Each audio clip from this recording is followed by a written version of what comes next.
sins of the world. Receive our prayer, thou who sittest at the right hand of the Father. May the grace and love of our Lord and Savior Jesus Christ be with you all.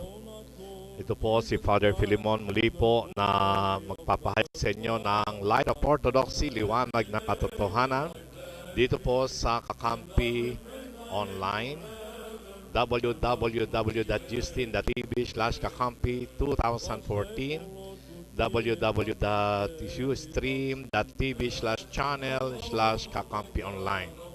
At live din po tayo sa Facebook, justin.tv/kakampi2014, sa YouTube, Maria Fe Nicodemus, and siyempre yung Light of Orthodoxy by Philemon.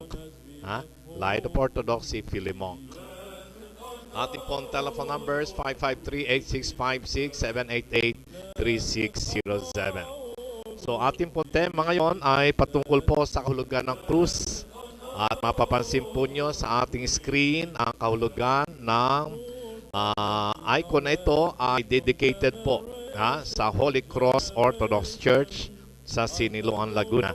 So ano po yung kahulugan ng krus? Again, ating po pagbabatayan para po sa kabatiran, kaalaman ng lahat ng mga Kristiyano. Ito po ay simbolo ng Kristiyano noong unang panahon, na ito po ang ikangay identification ID. Ito ang ID ng Kristiyano na maging alagad ng Panginoong ay ang sumunod sa sinabi ng Panginoong, sino man ay sumunod sa akin, talikdan niya ukol sa kanyang sarili, dalhin ang kanyang krus araw-araw at sumunod sa akin. Kaya po yung krus, may kahulugan po yan sa mga Kristiyano. At ang Kristiyano ay nakikilala sa magitan ng banal na krus. Either mag-sign of the cross, o merong kwintas na krus, o yung bahay nila ay merong tanda ng krus. Okay. Sa Biblia po ba, mayroon pong kahulugan ng banal na krus? Marami po. At muli sa New King James Version, sa assistant po natin si Chris, lalagay po sa inyo ang mga verses ayon sa New King James Version, at babasahin ko rin po sa The Orthodox Study Bible ang kahulugan ng banal na krus. Unang Korinto chapter 1 verse 18. Unang Korinto chapter 1 verse 18. For the message of the cross is foolishness to those who are perishing, but to us who are being saved, it is the power of God. Sapagkat ang mensahe tungkol sa krus ay kahangalan para sa mga napapahamak, ngunit sa atin na mga inililigtas, ang krus ay kapangyarihan ng Diyos. Yan, maliwanag po dyan, ano? So maliwanag po na tunay nga po ang banal na krus, na ito po ay identified, pinabanal na dugo natin Panginoong Kristo. Ito po ang kapangyarihan ng Diyos na nagligtas sa sangkatauhan, ligtas sa kasalanan, ligtas sa kamatayan. Yan po ang banal na krus. Yan po may napapahamak at merong naliligtas. Sa mga napapahamak, ang krus ay kahangalan. Sa mga naliligtas at naniniwala sa Diyos, ay ito ay kapangyarihan to. Yan ang kaligtasan nila. Okay.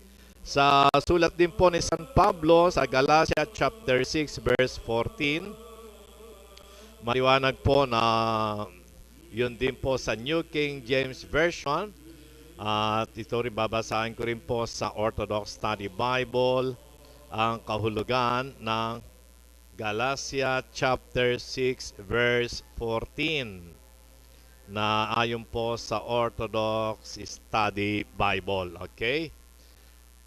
But God forbid that I should boast except in the cross of our Lord Jesus Christ, by whom the world has been crucified to me, and I to the world. Huwag naman pahuntulot ng Diyos na ako pagmapuri ko lamang ay ang krus ng ating Panginoong Kristo. Sapagkat ang sanlibutan ay patay na sa akin, na crucified na sa akin, at ako ay namatay na sa sanlibutan. So maliwanag po dyan, no? Yan po ay pinagmamapuri ni Apostol Pablo, pinagmamapuri ng mga Kristiyano ang banal na krus. Sapagkat kung paano ating Panginoong Kristo, ang ating Maestro, ang ating tagapagligtas ay kusang loob, ha? At napasakop sa kalooban ng Ama sa langit, naging masunurin sa kalooban ng Diyos, maging kamatayan man sa krus. So ganun din po ang mga Kristiyano, maging unang panahon pa rin po, pinagmamapurin nila ang krus, hindi sila natatakot na sila'y usigin at patayin, sapagkat sila po'y nakiisa na sa ating Panginoong Kristo na pinatay sa krus, ngunit muling nabuhay. Ganun din po mga Kristiyano, ang pag-asa natin magkaroon ng bagong buhay. At yan po ay sa magitan ng wastong pag-unawa sa kahulugan ng banal na krus. Sa Filipos chapter 3 verses 18 to 19, yan pa rin ang sinulat ni San Pablo tungkol sa mga Kristiyano naman. Para sa Kristiyanong taga Filipos chapter 3 verse 18, at yan po babasahin ko naman 18 and 19, ha? Dalawa po yan sa Orthodox Study Bible.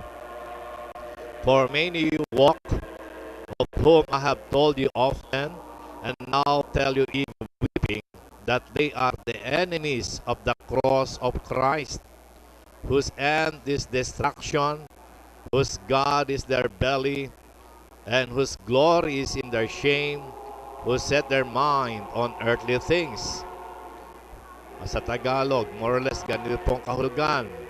Marami lumalakad na akin ang sinabi pa sa inyo nung una pa man, at ngayon ay luhaang sinasabi ko sa inyo na sila ay mga kaaway ng krus ni Kristo, na silang kahahantungan nila ay kaparusahan, sapagkat ang dinidiyos nila ang hilig ng kanilang katawan, at na sila ay naluluwalhati sa kanilang mga kahihiyang ginagawa, sapagkat inaatupag nilang isipan ay ang mga bagay na panlupa, yung mga worldly.